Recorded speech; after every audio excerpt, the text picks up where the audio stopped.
Today, we're honored to have Brian Kingsley with us. He's Poudre School District's new superintendent. A little over a year, he decided he was going to come to a really nice climate. He comes from Charlotte, North Carolina, where he spent his time as Chief Academic Officer at the Charlotte-Mecklenburg Schools, the 18th largest school system in the U.S. He earned a bachelor's degree in Penn State University in elementary education and a master's degree in educational leadership from Florida Atlantic University. And recognitions include Florida's 2014 Middle School Principal of the Year and Broward County's Principal of the Year in 2013. So we're really happy to have him as the new superintendent here, and turn it over to you. He has a wife and two sons here in Fort Collins with him, and two dogs. Good afternoon. It's great to see you. I'm Brian. I am the proud superintendent of PSD. I have just started my sophomore year here, second year, and I can tell you that our schools opened last week, and it's been great. I'm so grateful to see one of our Fossil Ridge students here in front of me today. So I'm grateful to work for you and with you. I'm really welcome. We opened our doors to 55 schools this year, which is great. We have two new middle school, high schools that opened up as a result of generous community support several years ago with the bond referendum, one in Timnath and another one in Wellington. They're exact replicas of each other, with the exception of a football stadium that we built in Timnath that is going to be a district stadium.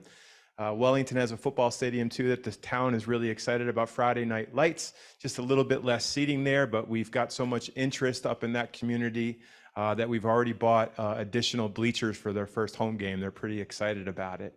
But we support just under 30,000 students. Our enrollment is stable, but our district has a lot of room to grow. And one of the reasons I wanted to be here today, and I thank you very much for the invitation, is to tell you a little bit about our district priorities, tell you about work that we're undergoing, how you may be able to get plugged in. There's some things to be excited about, and also open up for some questions, as I'm sure you have some questions for me that I may not address in some of my opening remarks. Is that fair?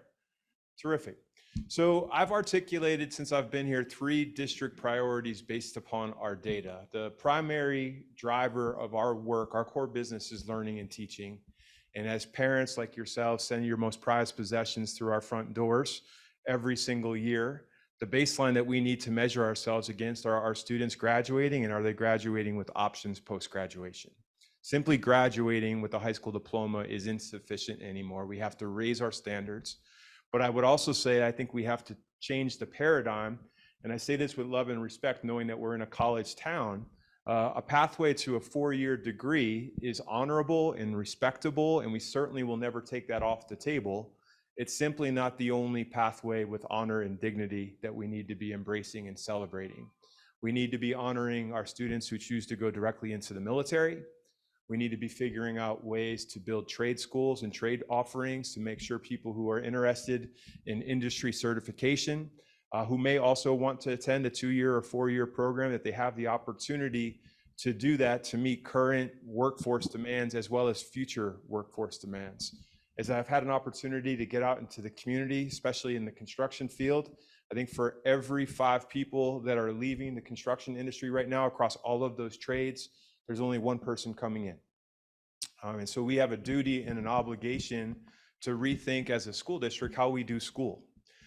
We have partnered with the Thompson School District to create a Northern Colorado regional grant proposal that will be submitted to the state of Colorado and the governor's office in the next 2 months to pursue $68 million to build a state-of-the-art regional workforce development center on I-25 in Prospect. Super excited about it. We're partnering with Otterbox, UC Health, the various construction industries. There's more partners that we need to continue to get plugged in, but it's a facility that we intend on hopefully being able to get those dollars. Thompson School District will get a portion of those dollars to renovate a workforce development center in their community in Loveland, and we will build out robust transportation to make sure students all across our community have access to that.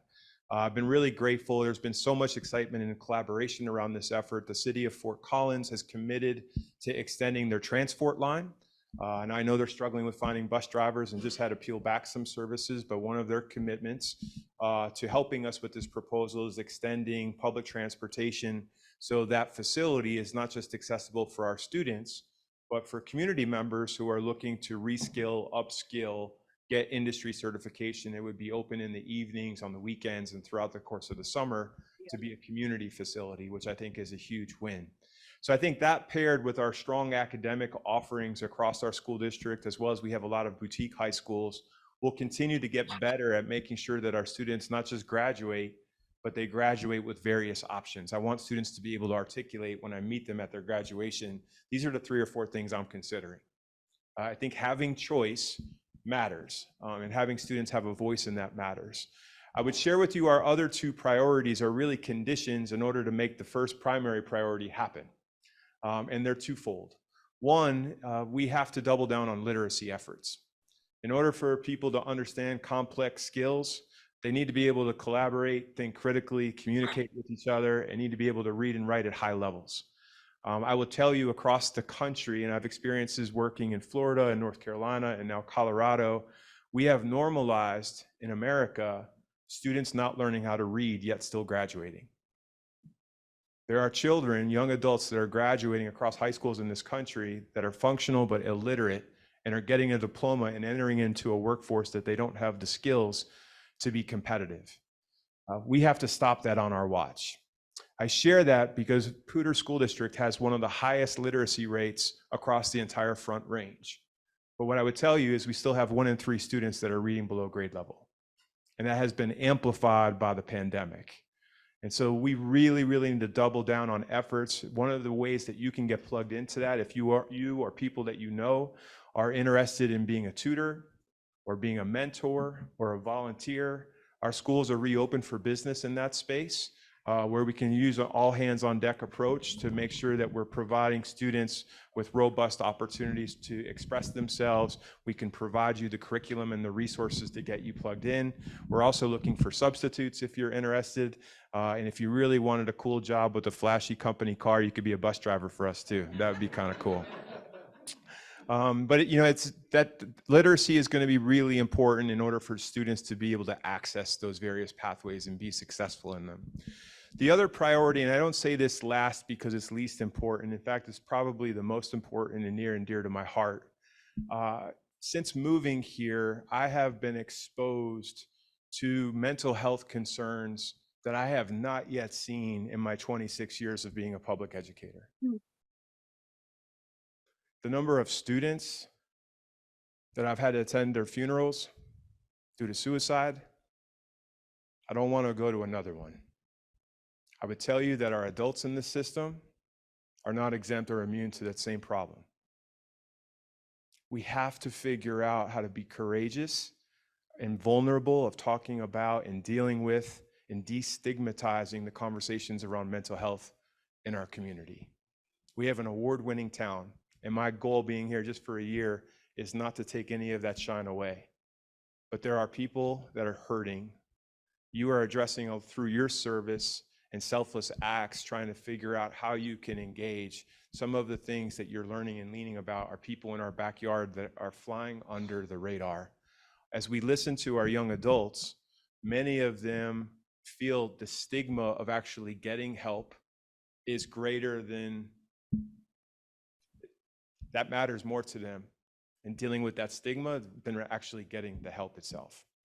We are paying an outside marketing firm to work with students to come up with a student-led campaign around mental health awareness that's designed by students for students, that I anticipate branding every classroom. You couldn't walk into a school or one of our facilities by the end of this year and not know how you can get help if you need it.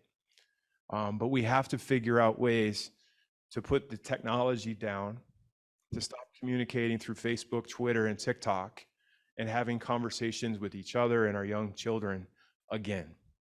The pandemic has amplified those needs, and I say that not to be gloom and doom, but if you are literate and mentally unwell and not seeing yourself as whole, your ability to succeed and thrive after graduation is really tough.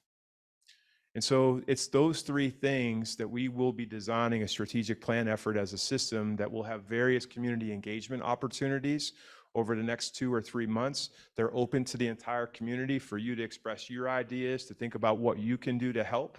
I would invite you to attend them. We will be publishing all of those materials and opportunities through our social media, as well as through our district website. And I'm happy to share with some of you what that would look like directly. But we really want to make sure that the community's voice is at the center of this. We have work to do to create collective impact. I know that you as Rotarians are very much interested in that. I also think that we have to figure out ways to not duplicate effort. Our behavioral health services in our community is competitive. They're all competing for the same money.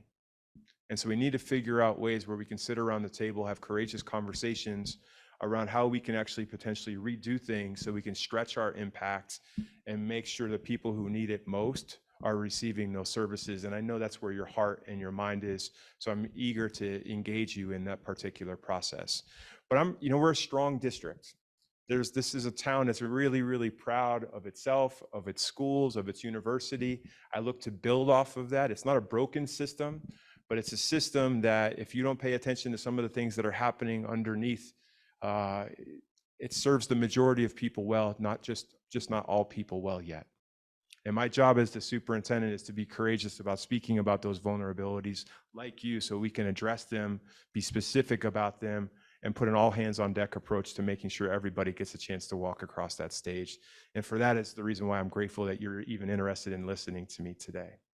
I'm happy to listen to some questions and try to answer them if you have any, but again, it's just an honor to be a part of this community, to be in partnership with all of you. And I'm hopeful that when you listen to those 3 priorities around graduating with options, literacy efforts, and mental health and belonging, that you can see both the identity of the Rotary Club itself in that, as well as the needs of our community. So thank you again for having me here today. I really appreciate it.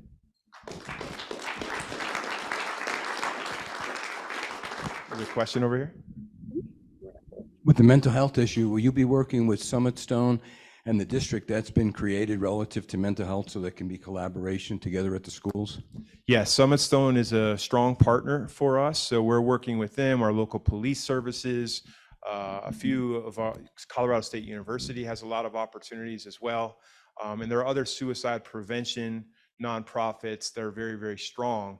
We just have to figure out a way for us to all be around the table working together. And that's something that's happening in pieces. It's not a way of work just yet. I appreciate the question. What's the general input from all the educators post-COVID? Meaning, went through, at home for a year, non-attendance of students. Now they're re-immersed in kind of starting now in measuring where, if was anything lost.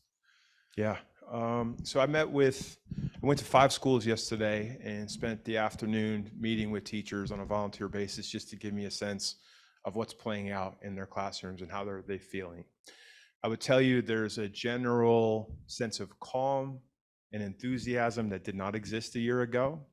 I would say collectively, most educators thought, like me, a year ago in the summer that the pandemic was behind us and we were going to be able to get back to normal business.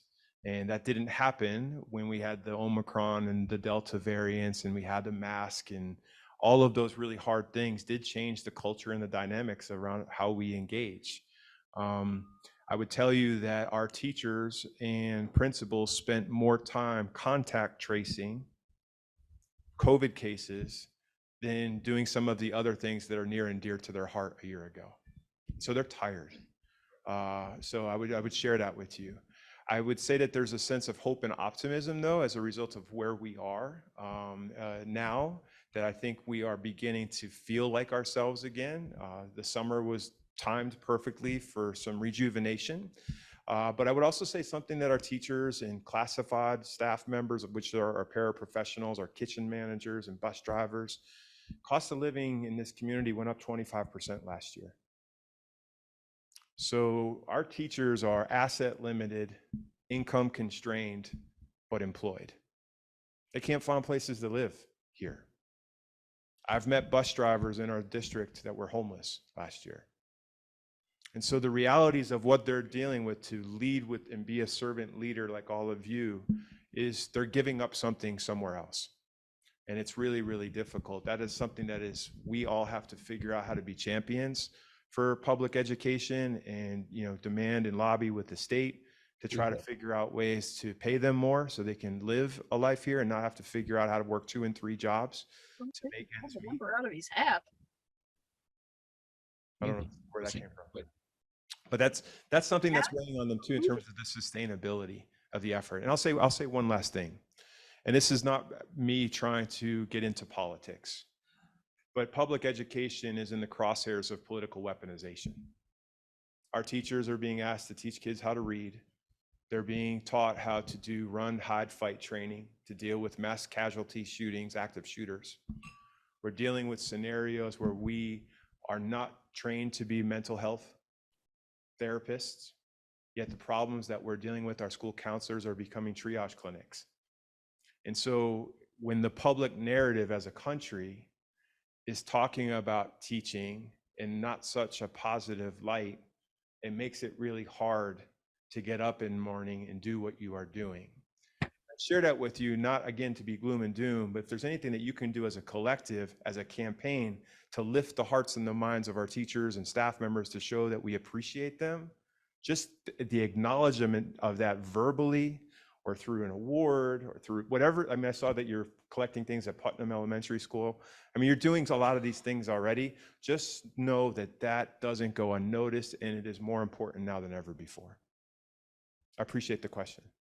Hi, thanks for coming. I've got 4 kids, 3 at Olander and 1 at Weber. Nice. And so we appreciate you.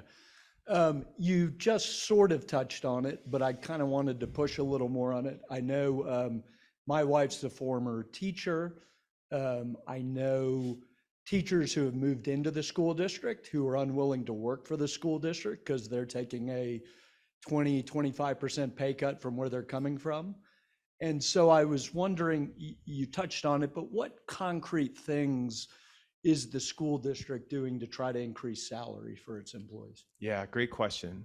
So last year we did market level adjustments for every one of our classified staff members. I mean, so we had to make sure our bus drivers, our kitchen managers were being compensated at the same rate as Amazon drivers and other workers that are in different businesses but doing similar things. So that was mission critical because that's where we had the majority of our vacancies.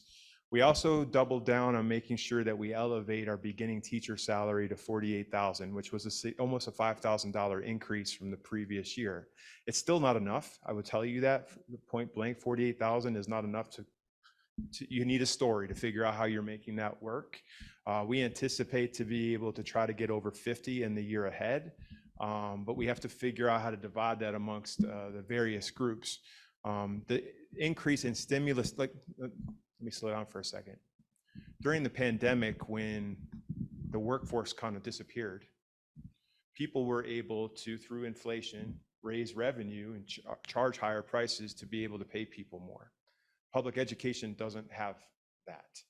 And how inflation works with the Colorado state budget is it lags. So the inflation that we experienced as a country and as a state a year ago, that won't positively impact new resources and new dollars into our school district budget until next year, not this school year. And so that's something that will be good in terms of how we get into collective bargaining this year. But we have to figure out ways to continue to increase that beyond what we're talking about, because the $15 to $20 an hour is still not a living wage in this community. So I appreciate the question. Welcome. Thanks. I serve on the board for Summit Stone Health Partners. So one of the things that I think that I would add to some of your comments is we have a very dearth of resources available for adolescent mental health in this community. There just aren't enough practitioners. So it's a capacity issue, and it's one of the things that many folks in the community know. There's also a group, it's called the Mental Health Substance Use Alliance, of which one of your staff members is a member of. It is a group of all the agencies who primarily deal with mental health types of stuff, who come together and talk about how to do that. So I hope that the district will continue to be an active partner in that. And you're right, we have to do more. But I will say in the past, the district has not been a good partner in the community around mental health issues. So That's why I'm here. I know, and thank you. Yeah, you're welcome. Thank you for saying that. Yeah.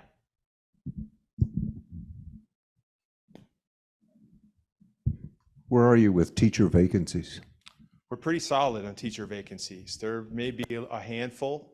You know, what I would tell you is traditionally, historically, prior to me being here, before the pandemic, when we had a teacher vacancy, there was on average about 200 applicants for those jobs. People still want to work here to be a teacher. What I would tell you is the number of applicants for a teaching position in PSD is no longer 200, it's about 60 to 65. So it's still healthy, but it's trending in a bad direction. And when you look at the number of students that are enrolled in the colleges of education at CSU or UNC, the numbers are low. So we have to figure out creative ways. I'm looking at alternative certifications, trying to figure out people to take them out of the trades and other ways, and we can figure out ways to build residency programs. I'm working with UNC right now for teachers assistants and paraprofessionals that are interested in getting licensed to build a cohort with them, so where the district would be invested in tuition reimbursement to help plug some of those future holes, and that would also be a great way to help diversify our workforce. So we're okay with teacher vacancies right now, but I would say that I'm keeping a close eye on it over time. Sounds like that you're very invested in wanting to have your fingers on the pulse of what's happening in the community and help to improve Poudre School District. Is that correct? Yes, sir. You're lucky we have an opening in our club if you're interested in joining our Rotary Club. So let's talk afterwards. Yeah, let's do it. That was smooth. If I get one of those pint glasses, I'm sold. Is it Ale Trail? Is that what it was? Yeah. Please. I was just curious what your starting salary for a fresh out of college teacher would be. 48,000, which is pretty competitive across the state. St. Vrain, they finished their collective bargaining maybe 2 months after we did, so they're at 49. I'm a little competitive, so I'm a little upset about that. Jefferson County just went to 50,000. They're dealing with a different scenario though. They've lost a lot of students. They're in the process of closing down about 10 of their schools, which frees up some financial resources to be able to raise that. So across the Front Range, we're probably third. The only other area that I would say is something that is probably unattainable is where Colorado Springs is at. They're hovering around, I think, 60,000 as a starting salary, but their local tax rate is different. I have a simple question, but Yeah. I'm sure it's not a simple answer, and I'm sure you've touched on some of the reasons why, but just pointedly, and I know it's just not here, but around the country, why is it that we graduate these students who cannot read? As simple as that. Why is that possible? Yeah.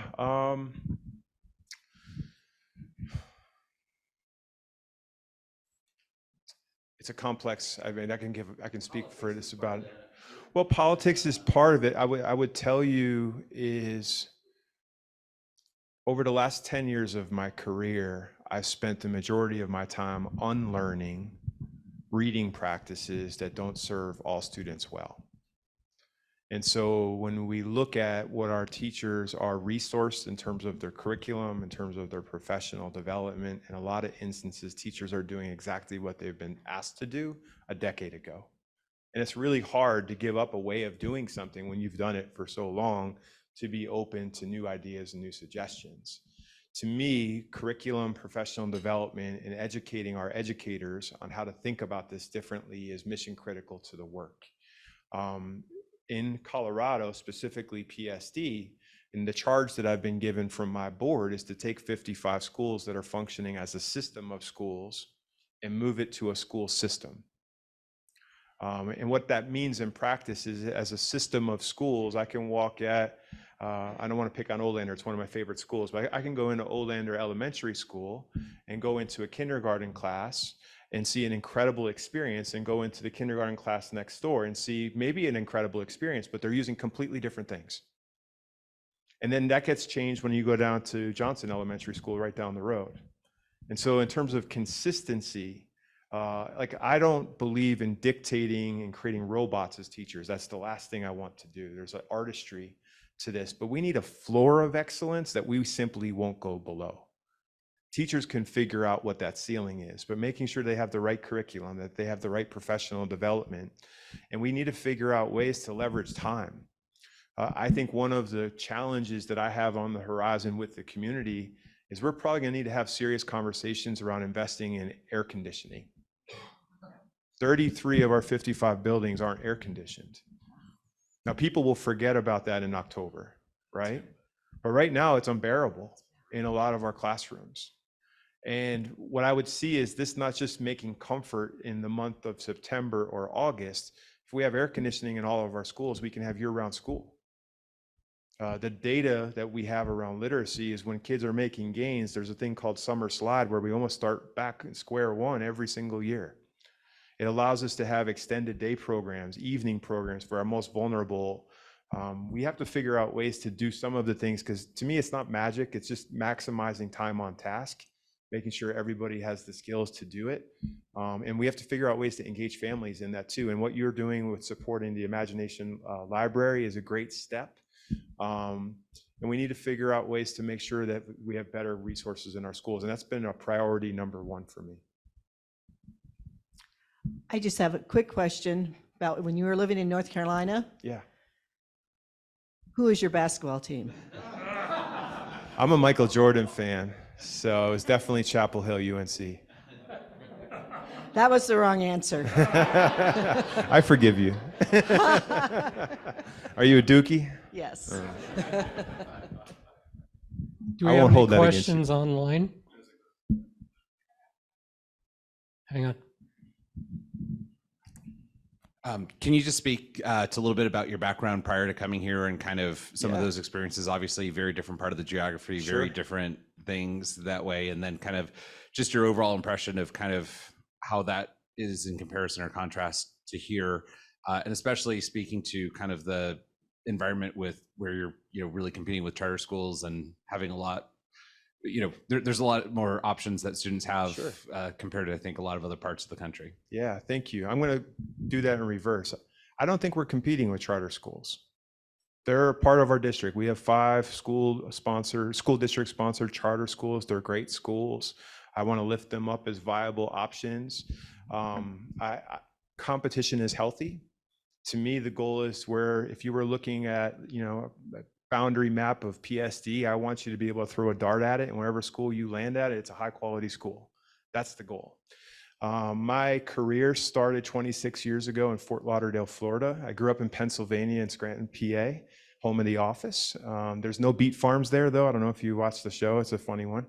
But I graduated from Penn State University. True story. It was a February cold winter day, gray skies.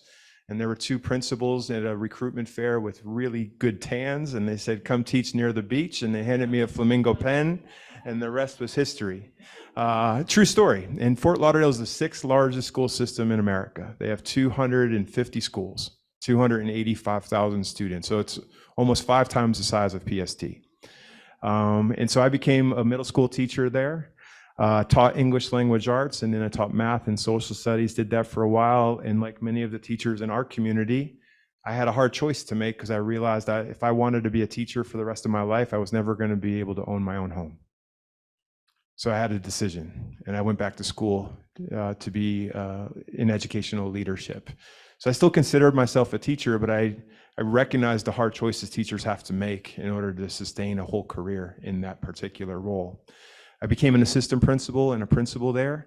Some of my proudest work was in Hallandale Beach at Gulfstream Middle School, where I became a proud principal there and took a school that was a year away from being closed for poor student performance, and figured out creative ways with the Rotary Club, which was a huge asset to that school community. Amongst other things, we brought all of the human capital, all of the human resources that you can find in the community. I wanted inside the front door of the building.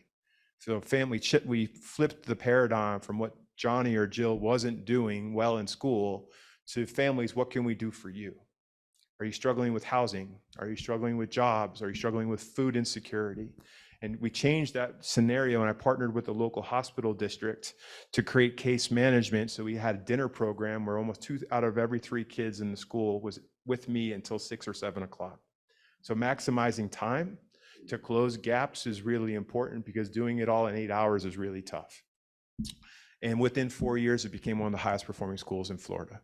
And I'm really proud of that. And it wasn't because of the principal, it was because people believed in something bigger than themselves. Our enrollment doubled. And that's what inspired me to want to have a bigger, broader impact. And I became the chief academic officer there. Realized if I was going to be an aspiring superintendent, I couldn't just work in one district. I had to have a diverse set of experiences. So I took a leap of faith and moved halfway back home to Pennsylvania, where I took a job in Raleigh, North Carolina, where I was their chief academic officer for 3 years, and then took the job in Charlotte for 3 years. So I've learned a lot around politics. I learned a lot about learning, around how to make schools, not just a system of schools, to a school system. So I feel like I'm uniquely qualified, even though I'm a sophomore. And this is a great community. I've really enjoyed getting plugged in here. Having the university in our backyard, having you in our backyard, the cupboard is not bare. What I think the challenge is, can we orchestrate ourselves to maximize our impact around a few things? I think that's the most important part of our work, and that's the reason why I'm so grateful to be here. I appreciate that question. Thank you so much for visiting with us today. Thank you. Thank you, Brian.